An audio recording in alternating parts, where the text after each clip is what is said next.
Hey everybody, it's Jane Johnston with the Briar Hill Group at Remax Camosun, host of Vancouver Island Time. I'm here on He Said, She Said, They Said with Andrew Plank. Welcome, Andrew. Hey everybody. So we're going to be having a discussion on real estate in Victoria. Today we're going to be focusing on agency, and this discussion came up out of a few phone calls I got from agents last week. So let's just talk. First of all, how was your week? Great week. Was off camping last week, so that was awesome. And then, enjoying the, not actually enjoying the heat, but sort of enjoying the heat. Because we have air conditioning, thank goodness. We turned on our air conditioning for the first time in 9 years. Yeah. Totally crazy. Yeah. Anyway, very, very blessed to have it. And anyway, we had the opportunity to go up to a cottage this weekend, but there's no air conditioning. So I'm like, forget it. No, turn around and go home. It's just not worth it. Yeah, have your friends over so they without AC. Anybody, you're all invited to Jane's house. So I have a question regarding your week in real estate. Are you finding any changes happening? Actually, it seems, I've been feeling like in the past few weeks, it was going to start to get a little slower. And of course, with the weather, it tends to get a little slower. And then, I had clients, we wrote an offer. There were 7, we were competing against 7 folks. The price went almost 100,000 above asking. My clients did get it, but it was, they actually had to up their offer to make it work. And just still nuts in some areas, some price points. I think the higher price point might be slowing a bit, but I think that there's a bit of a mistake happening with list pricing, maybe at the higher end, and there's a little optimism where they're pricing where things were previously selling, and I think that's I'm working with a buyer. We're looking at that price end up here, and I'm like, there's a lot of junk out here. Mm-hmm. Yeah, well, people see what has sold. They assume that they can achieve the same. They may not have the same quality of product, and there may have been a specialty buyer for those. And it's such that higher end of the market is so subject to changeability. So yeah, winds of change. What you're going to see when things change is the outer areas of Victoria, Greater Victoria, start to slow down, and then the price point will start to come down. So, hey, Laura June. Laura June is joining us from Vancouver. She was our guest when you were away. Oh, right on. Hi, Laura June. Okay, so let's just talk about what's happening in real estate in Victoria. So I formatted it so we can all read it today. Yay. Okay, you want to start us off? Sure. So 242 new listings last week compared to 193 pending. So still more listing than are selling. Great. And we had 44 price decreases, 3 price increases, 2 back on market, 216 sold, which again that's just sort of based on mid-month, I guess. 12 expired, 4 withdrawn. So again, in this market, even in a super hot market, only 12 expired. So that's not actually a lot. So, but not everything sells. And yep. So list to sale ratios 224 to 193. So that's significantly different than what was happening in February and March. Mm-hmm. Yeah, more even before. Okay, net unconditional sales are 811. That's compared to 808 last year, same month total. So we're nearly on par with our COVID. I think a rebound started to happen last year. And then new listings, 1,123. That's compared to 1,430 last year. A lot of them last year were condos at this point. And then active listings were still low at 1,476, and that's less than last year at 2,698. And I would say 2,698 is more normal than 1,476. Yeah, I mean, we're almost half of what we were last year. So, I mean, not quite, but close enough. Yeah. Fraction math. Okay, so today we're going to be talking about agency, and the reason why I wanted to mention it is because often as listing agents, tell me if this happens to you, you get a call And people say, oh, well, you say, are you working with a realtor? And they go, well, I wanted to talk to you because I don't want to bug my realtor right now. Right. Or my realtor's at the lake. Yeah. Yeah. My realtor's worked really hard for me, so I want to give my realtor a break, and I'm going to call the listing agent. And that's fine. Call us if you have some questions, but understand that you're sidestepping your agency relationship, right? Anything you can will be used against you in an offer. Yeah. Anything you say can and will be used against you in the negotiations. Because who's your responsibility to, Jane, when you're the listing agent? The seller. Yeah, your seller. And that buyer you don't know, and you don't have any loyalty to, and so forth. So you're best, actually, as I said, you can call the listing agent. There's no law against it, but it's best form to have your realtor communicate with us. This is the face that's going to be presenting the offer, the neutral face who represents the buyers who complete, who aren't flaky, who don't ask weird questions. I am the filter through which you are going to be asking the questions. So sometimes I can actually answer the questions without even talking to the agent. So I'm not actually disclosing to them who you are as a buyer, right? I didn't understand what you were saying. What did you just say? Well, we have a duty of confidentiality. And so when I'm asking, I could be asking for anybody. If I'm asking the agent a question. Oh, okay. So you're now wearing the buyer's agent hat and you're talking. Okay. Thank you. Oh, sorry. Can you start that again? Okay. As a buyer agent, yes. I am representing many buyers, and I could be asking the question for anybody. And so when I present the offer, I'm presenting it as Jane Johnston, realtor representing this client. Mm-hmm. And, you know, I have a reputation of people following through on their offers and being really solid buyers. And so you stand a good chance. But if I have to go in and fix the conversation that was had before where you disclosed your motivation, oh, I've been looking for a year, I really love this place, I really feel like my husband and I would really fit in the neighborhood with our 2 mm-hmm. kids and our 5 dogs, blah blah blah. And then you write the offer and the agent goes, oh yeah, they called me. Mm-hmm. Yeah, they called me and they told me all of this. And now that gets translated over to your buyer. So, hang on. Seller. Yeah. Sorry? To the seller. Yeah. Sorry, to the seller. Yeah. My phone started ringing in my ear. Okay. So let's just go over the form right now and then see what it says so people can understand what's going on. And I'll just bring it up. When Jane refers to a form, we have a responsibility to disclose to anybody who does communicate with us around real estate, how they're being represented. Right. And we don't have to go through this form specifically when you call right away. We have to go through it if we starting to get into a conversation about you and buying and selling. But if we're just representing the property, we don't have to get into the conversation. So this is the purpose of this form is that we have to follow it's a regulatory requirement. So we have to present this to you. And it talks about 2 different types of relationships you can have with agents. So the first one is as a client. Left column. Yeah. Right, which talks about that the agent is working on your behalf, that they have a duty of loyalty to act only in your best interest. The agent has a duty of full disclosure, so they must tell you everything that they know that might influence your decision in a transaction. So as a buyer, if I know something about the property, I have to disclose it to you.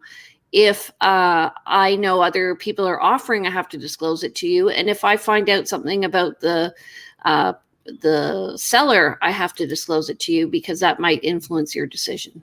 Anything that could affect the decision. So it's a pretty wide swath of information that as we collect it, we need to divulge it back over to you. Whether we're representing you as a buyer or you as a seller, any information we collect about the other parties, about the other properties, realtors, anything like that. So, and as an agent, we're not allowed to represent two parties, so we have to avoid a conflict of interest, and we're also not allowed to sell our own properties to our own buyers. Right, because of course our best interest in selling our own property is to ourselves, whereas we have a duty to a buyer to also look after their best interests. And you can't do that when you're selling your own property. And then the idea we can't serve two masters. We have to avoid conflicts of interest. And of course, you'll see listing agents having many more listings than one, and you'll have buyers agents working with more than one buyer at a time. So we have to avoid conflicts of interest where we can and disclose them when they do come up, because they do come up from time to time, and then there's something we have to manage around that. But we wouldn't be able to, if you think realtors charge a lot at this time, consider what they would have to charge if they worked with nobody but yourself at a time. It's right. Just not effective. Right. So in terms of confidentiality, we cannot reveal your private information without your permission.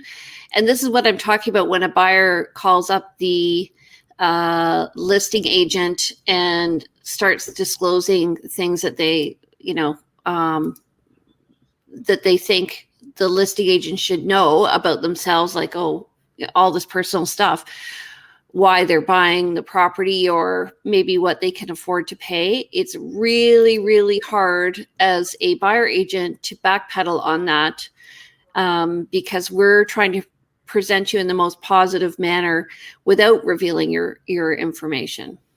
And not without your permission. And, obviously, and we've talked about buyer letters in the past where we actually talk to our buyers, and some people find this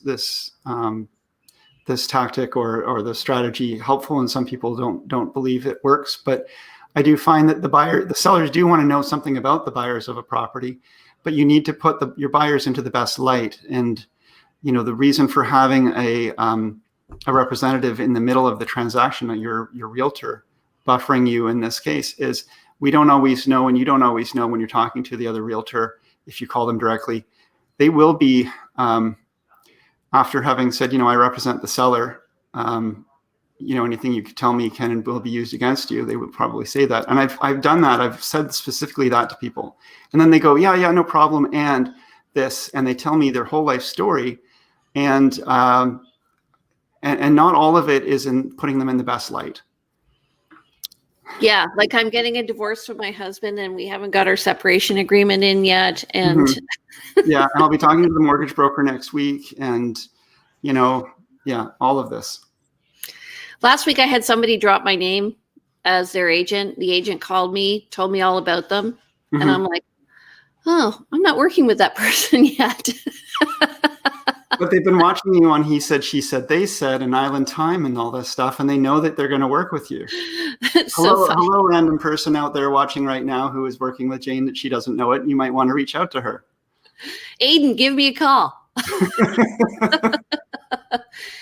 Okay. So then as a non-client, so this is when, let's say I've got a listing and you come up to me as a buyer, Andrew, you be the buyer, and I'm the listing agent, and you say, I want to write on this property. So we have to go through this form. Okay, go ahead. Well, hey Jane, it's my name's Andrew, and I just saw your sign outside of 123 All This Is Awesome Street. I really like this home, and I guess I came through the open house, before COVID, and because we're not hosting open houses these days. I saw the virtual tour. Everything about it I love. I want to write an offer. Oh, that's great, Andrew. Are you working with a realtor? Nope, I'm not actually. Okay, well, I represent the seller, so I cannot represent both parties.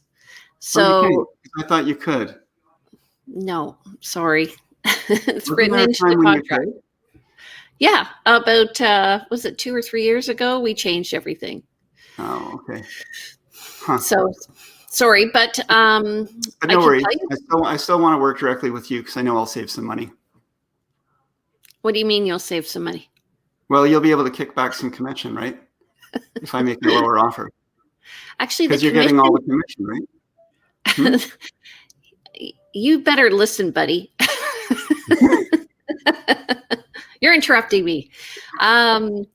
Well, Andrew, actually, the commission is set out in the listing contract before you even come. So I do not give a kickback.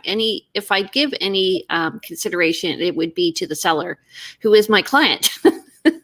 No, absolutely. But if you do give some consideration back to your client because you're not having to pay extra commission because there's no other agent, then I can save a little bit. That saves me a little bit of money because I Yeah, can I make a don't do lower that. offer. You don't do that. I don't do No. that. Sorry. Okay. I'm sorry to Yeah. sidetrack you, but this is why a lot of people do call a listing agent directly. Yeah. I mean, the thing is there's no incentive for me to bring you to this listing right now with that attitude because I'm putting my whole license at risk, actually. Mm-hmm. And you're putting me in an awkward position. And Yeah. especially if we go into multiple offers, if I have to represent the seller and I'm writing a contract for you, even as a non-client, I really, it's not perceived well by other agents. No, this is a conversation I have with my clients as well, because when we talk about the fact that if there is no other cooperating agent, if someone was to write an offer in this, as an example like this, I tell my clients, that I actually actively discourage that kind of buyer, and I tell them to go get their own representation. And especially in a marketplace like this where there is expectancy of multiple offers, I don't want to be having any, even though I don't have duties to this person I'm writing an offer for, I don't want to have any distractions from my duties to my seller. And have someone who has said, I want to write this offer, and I have to then further communicate with them about what's, building their offer. And then when there is multiple offers, have any kind of further communication with them around. I just want to concentrate on my client. Right. So as a non-client, just so you know, you will not get any representation other than we will provide you with a copy of a contract, which you will fill out. We have a duty of loyalty to the seller, and we do not have a duty to disclose all relevant information to buyers who are unrepresented. Mm-hmm. We do not have a duty to avoid a conflict of interest, and we have no confidentiality with you as a buyer. So everything you say, I actually have to disclose it to the seller. Right. Yes, totally understand. And Do you still want to go ahead with this, Andrew? Well, the way you put it that way, do you have somebody you could recommend that actually could represent me? I do. And how about I give you their name? Sounds great. Okay. As you go back to that for a moment. And as you can imagine, the reason we have to disclose whether we're, as Jane just pointed on the screen there's a choice where we disclose that we're either representing or not representing as a client. And if someone does call up and starts asking questions and starts getting information, and Jane's a very charismatic person, and we're both good people, and they might start to think, hey, I like this person, and they're giving, I can rely on their advice, or they're giving me some good information here. I want them to be my realtor. And when they find out, actually, no, we can't actually do that. We're not able to represent two parties. Or even if we just get a phone call out of the blue from someone about a property we're not even listing, but we start a conversation with someone, but maybe we have another buyer for that property. We don't want to get into a situation where we create a conflict for our existing clients. We don't want to get into a situation where the client that has called, or the person that has called us, begins to think that they're a client, and when they're not, because that will just create confusion, hard feelings, and possibly a complaint to the real estate board. So we need to let people know exactly where they stand, whether they're being represented or not. Right. And So if an agent calls, so I recently had a conversation with a client of mine whose boyfriend was thinking of writing, and she said that he met an agent, and apparently this particular agent had more than one offerer in a situation. We are not allowed to do that either. So I get asked sometimes by my clients, who, if you ever have more than one client who's interested in a property, and believe it or not, usually not. I think I could probably count on one hand, and that was before COVID. And if I do, I just deal with the first person who's interested. They write the offer. The next person, they get referred out.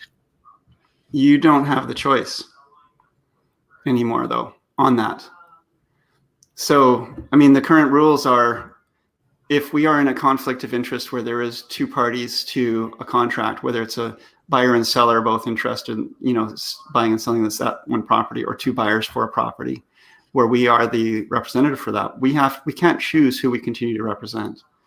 We have to ask, well, we can ask permission to do that, but we have to get both parties' agreement. And if either of those parties don't agree, we have to step away from both. So that's the actual rule. But you're right. If you can, you want to continue working with the one who first wrote the offer, the first person who came to the plate. But everybody has to agree.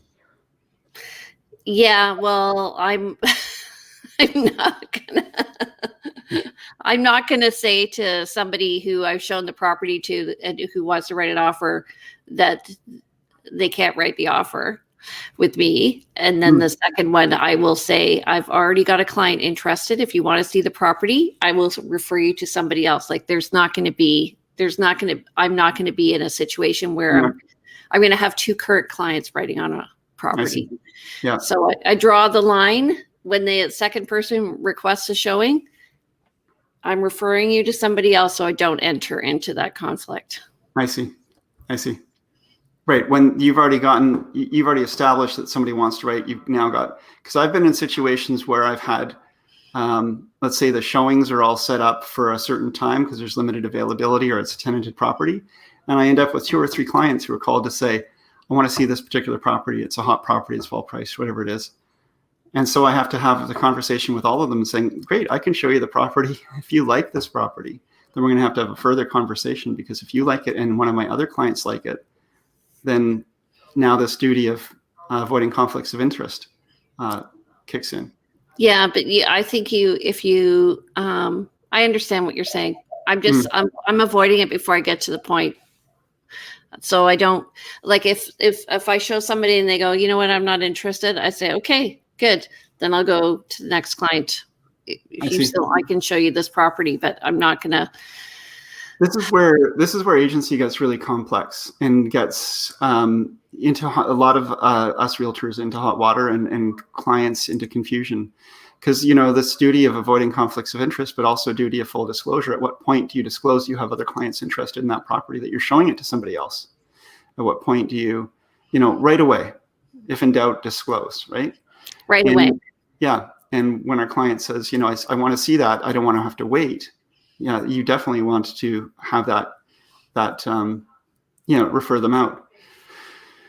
And you still have to disclose to your current clients, if those other people do write an offer, that you have an agency relationship with those people who are being written through another party. And you still have to get an agreement signed by everyone, because you have duties to everyone of full disclosure, and you have personal private information about your other buyers. So even though you've referred them to somebody else, you still have built that relationship with them. Oh my God. I think that's overkill. Like, the thing is, in real estate, estate, but it's the rules. Yeah, I know. So we went to a course, I don't know, when they were discussing all of this 4 years ago, or whatever. And I stood up and I said to the lady, do you know how big Victoria is? Like, we probably have 1 degree of separation. I probably had a conversation, and you're telling me if I have a conversation with somebody, I have agency right away. Like, that's a bit of, anyway, that's the hard line they were taking back then. And I said, and 5 years later, that person goes to write on a property that I'm listing. Do I have agency with them? when the rules came out, there was a lot of confusion and I think a lot of overkill. And you kind of have to go back to, would a reasonable person assume that this buyer or seller feels like they are being represented at this time for whatever action that they had discussed with you at that time? And so no, but the confidentiality requirement remains if you had provided agency in that time, in that past. What happened during that container of that period remains confidential. Beyond everything else drops away. You don't have a duty of full disclosure after the transaction is finished. So if you were referring a client out, do you have a duty of disclosure? If I have an active client that I've learned their personal information and their motivations and what they like and what they dislike and their price points, and then I've got another buyer wants to buy, and this buyer and another buyer want to buy a property that's listed. I refer one of them out to another agent. I have a full duty of disclosure and a duty to disclose to the agent, the client I'm still working with, everything I know about the transaction, which includes everything I know about that other party that I'm working with. And that's yes. No, because you have a duty of confidentiality with the other party. And yes, but you have a duty of full disclosure and a duty of confidentiality. So you have a duty of disclosure to both parties that you're in a conflict. And so there's a form for that. Yes. That's what I'm saying. You're in a conflict, you have a duty to both parties, and you have to let your party know that you do have a duty to disclose and you can't. And so you need their acknowledgement on that. How many times have you filled out that form? Never. Why? Because I've been in situations where I've shown multiple properties to clients and looked like they were going to write, and then they didn't. So I didn't end up in that. I mean, I fully disclosed to everyone what the situation was, but I didn't get to the point of having to sign that document. But it is a document that is there for that reason. And I know we're getting really deep into the weeds, but it's true. And this is why it's really complicated, why this conversation's happening. And this is why, as a listing agent, we don't want to frickin' double end people, because it makes us very uncomfortable. Double ending means, again, with a listing contract, you are not sharing a cooperating commission with another buyer's agent. So the full commission goes to your brokerage. Have you had a situation where you've had an unrepresented buyer? Not in recent times, no. And again, because I actively discourage that. But again, that's one of those things that you have to, this is also something that you would need to discuss with your seller in some cases. Like I had a phone call from someone, I discouraged them from coming through me because I've already had this conversation with you, that this is what I would do. And you were in agreement with that. But it gets to a high level of, I mean, you don't have to disclose. There is that saying, if in doubt, disclose. And so there's some chance of over disclosure and people saying, why are you telling me this? But if someone is potentially a buyer and you send them away and then they end up not writing because they called another agent who showed them another property, you're going to get yourself in some hot water. So the other thing is that when we are in a multiple offer situation and we have an unrepresented buyer, I would always let the other agents know there is an unrepresented buyer in this situation. And where that happens is in weird properties.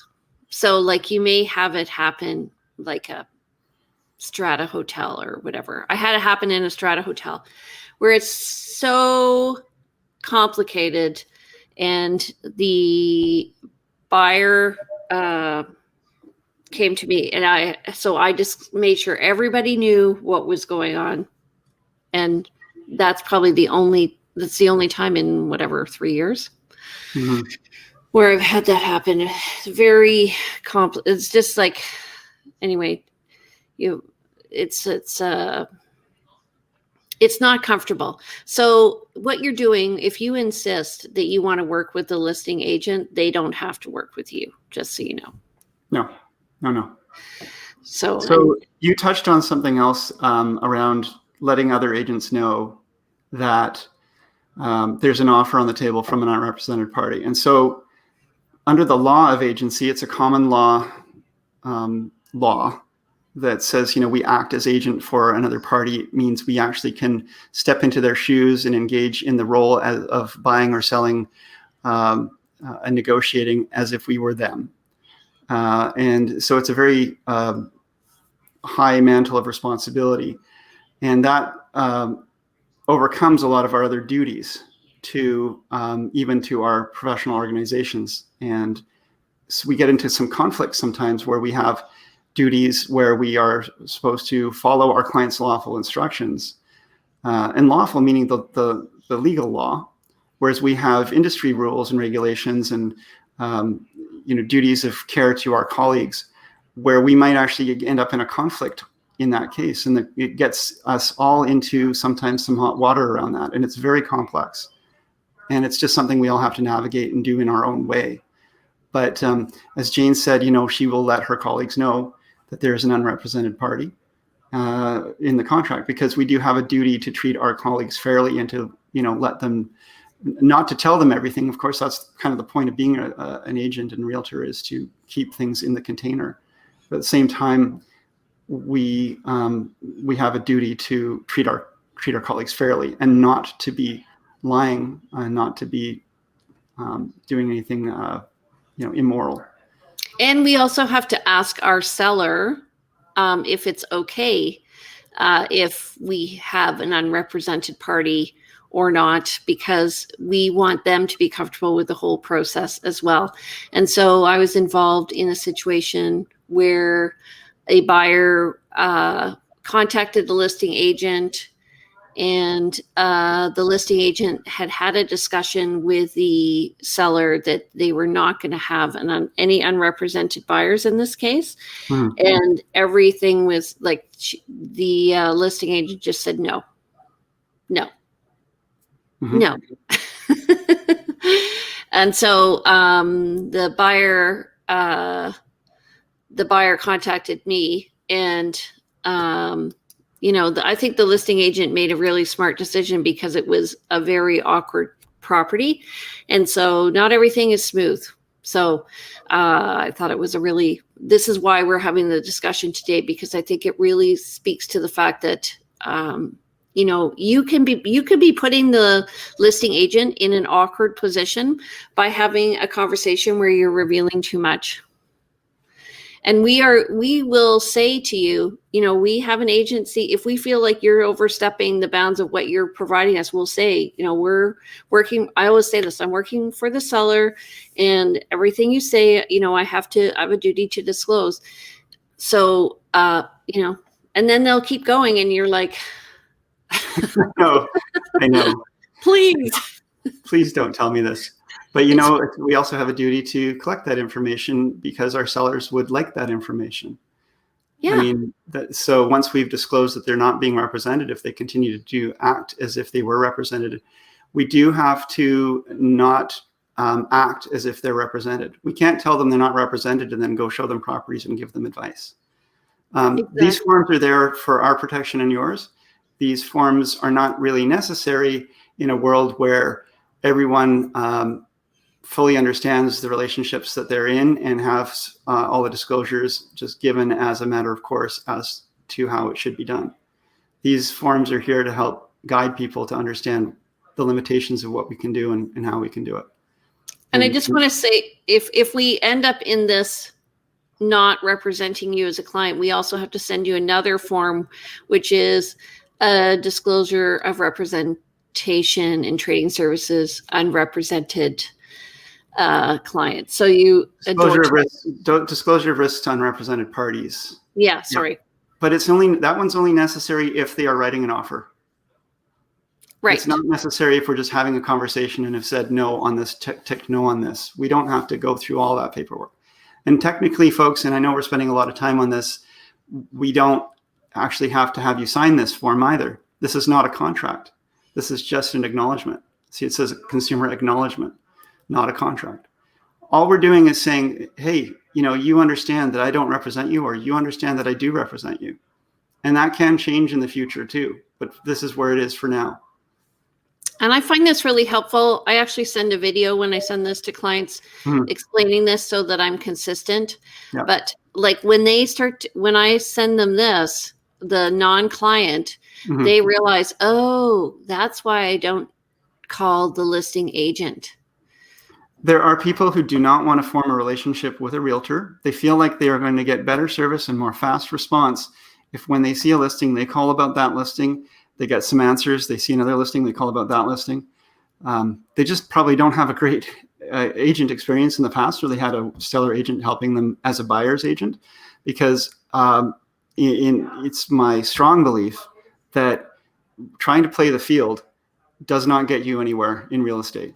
You are not going to get the answers. You're not going to get the advice. You're not going to get through the properties you want to see. You're not going to get, you're going to end up buying an overpriced property from, you're going to buy an overpriced property without representation, thinking you got a good deal because it was priced, $50,000 under assessed value, but it's got major problems with the property and all kinds of things that just you would have found out had you had representation. So I was in an open house once, and a buyer came through and told me everything. And I'm like, I'm representing the seller here. Yes, yes, yes. Are you working with a realtor? No, no, no. And then she left, and they think they're being smart. Then the buyer wrote the offer. Meanwhile, I had told the seller all of the information I had obtained during the open house. So I wrote a report. The seller realized the buyer motivation. And so when the buyer came in with a reasonable offer, the seller countered higher. Knowing that it would be accepted. Yeah. Yeah. It's really not smart. Anyway, I find that people who are research oriented and kind of high knowledge type people really shoot themselves in the foot because they ask so many questions. They reveal a lot about themselves. So I just want to go over this one last form. This is a privacy notice and consent. And this is just to let you know that we do collect information at the board level about sales, what the sale price was, and we share that back to you. We don't disclose, what your name was and other information, but we share information about the property and who bought it for what price. Yeah. And so that's so that you are able to make a decision about purchasing, and it's for your information. The intent of this form is because of Canadian privacy laws, to let you know that your information is required for purposes of the MLS system, that it does get collected to some level, that your realtor may continue to be in contact with you for various reasons after the transaction, if we wish. And as you can see in the right-hand side, you can opt out of a number of different ways of communication. I would recommend, and I always recommend to my clients that, if they want me to be able to continue to communicate with them, please don't opt out.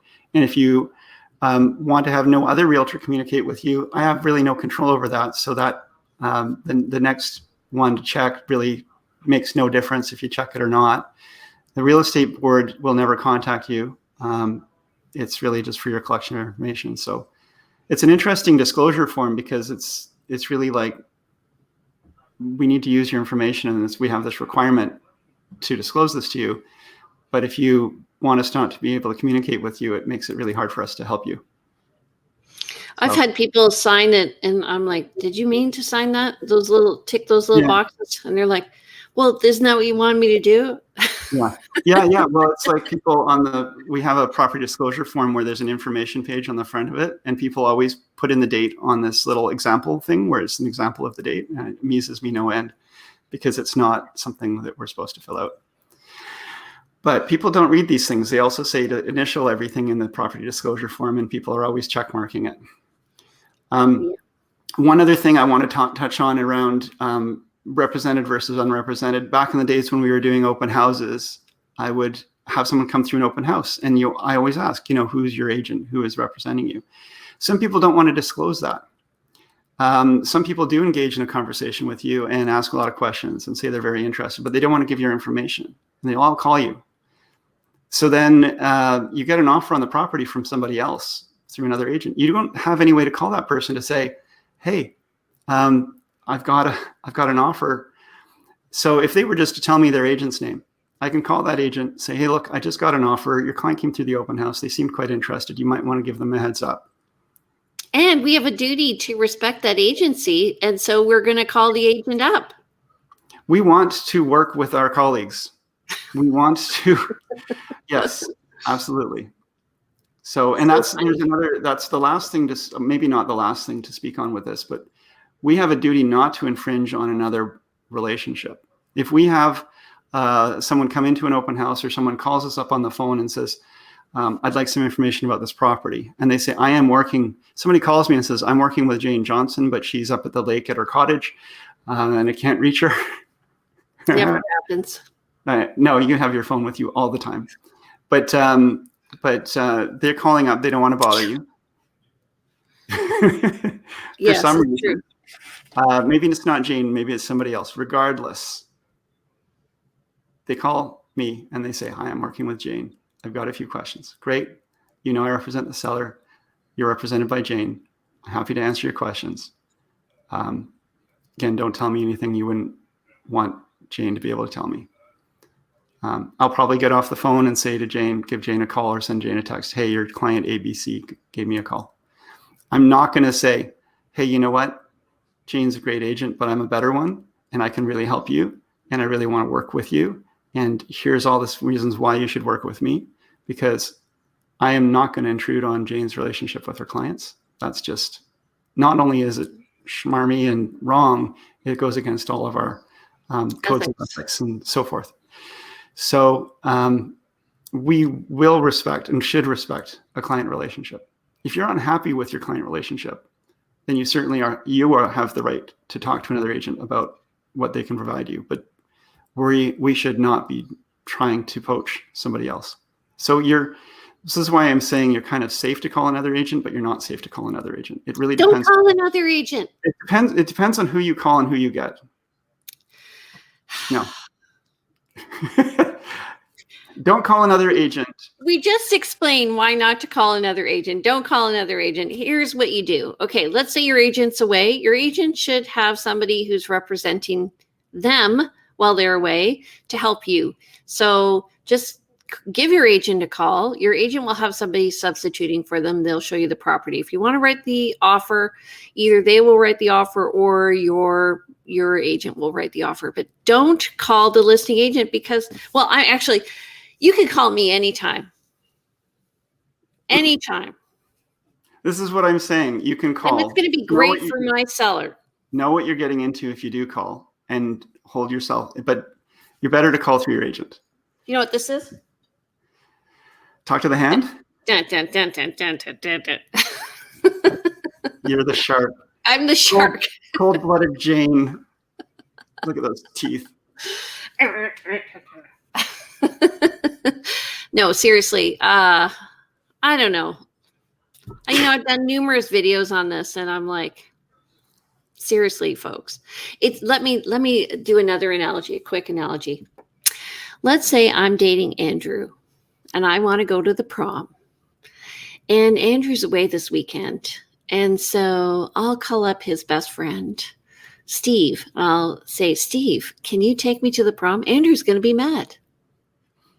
Right? Because I have a relationship with Andrew. I've only met Steve like 5 minutes ago, and I'm giving Steve all the power to negotiate for me. And that's just dumb. Steve might be better looking. It might be a step up. But you really, just think about it. Like I often used to say, think about agency in terms of dating. And you don't want to cheat on your agent. And you don't want to cheat on yourself because you won't feel good about yourself. And if in the end you write without your agent, there's a lack of trust there that you can't recover. So there's huge piece of that is trust. And, we do work on trust. We often don't have buyers under buyer's contracts. Some agents do that consistently where they do have a buyer contract, some don't. Some operate on handshake. Which means, again, that we're trusting that that person, when they find the property they want to buy, if they find it through another means than through their agent, they will call us, they will communicate with us. This is a two-way street. This is a relationship. And when we are representing you, it's our heart goes into what we're doing. We are really fully engaged in it. And if we find that we're working with someone, and to use Jane's analogy, if we are trying to date someone who we know is playing the field, we're not going to invest too much energy into that relationship either. And although we have duties that we just talked through, they are legal duties. But if our heart is not in that, we are going to have a harder time fulfilling those duties. Those duties are there to help enforce the law, but how these things function is through relationship. And so when you forego the relationship or circumvent it, or, it makes things harder. So having that communication, that trust relationship with your agent, and helping your agent, letting your agent do this for you is so important. Yeah. Well, I think we've kind of beat this topic. We really have. Yeah, we really have. But it's so important because it can cost you as a client thousands of dollars if you are indiscreet. And I always say, like, if you're listing a property, don't tell people why you're selling. If you're buying a property, don't tell people. I've had a situation where a friend was buying a property and their friend heard about it. They went to see the property and they bought it from under them. Yeah. And don't post to social media what you're doing in your negotiations, or why you are selling, or even sometimes that you are selling, but definitely not why you are selling and what's going on and how you're getting frustrated with this or that. Whether you're a buyer or a seller, keep that stuff to yourself, because people you don't know who knows you. A friend of a friend, something comes through. Yeah. This is the cone of silence. Yeah. And it's funny because my husband thinks I talk too much, and but I'm actually remarkably indiscreet. I mean, discreet. I'm remarkably discreet. I don't tell people stuff. We sometimes give examples of something that's going on has gone on for us in real estate. We do not out any particular person or property. We will talk in general terms. We will talk about something that may have happened a long time in the past. If there is a way to identify what it was and it's something that would work against our clients, we would be ill-advised to share that. Yeah. And just to use a dating analogy, like find an agent who jives with you, with your personality, who has the same interests, who can understand your perspective, because that just makes the whole situation way easier, and they'll get you. And if you understand one another, if you get one another, it just flows so much more easily. Jane refers sometimes to people of different characters where they may be like high knowledge, as she refers to, and so forth.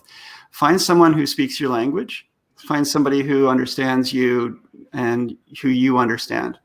When they're explaining the situation, when they're going through, when we just walk through all of these documents, maybe awkwardly, maybe at length, but sometimes depending on who we're with, we will go into depth in it, or we will go over it really quickly because we know that they're understanding it and we've had a quick conversation around it. So It's about knowing who our clients are. It's about having those conversations. It's about giving time to our clients. We are adaptable. We can work with many different types of people, but we're not for everybody.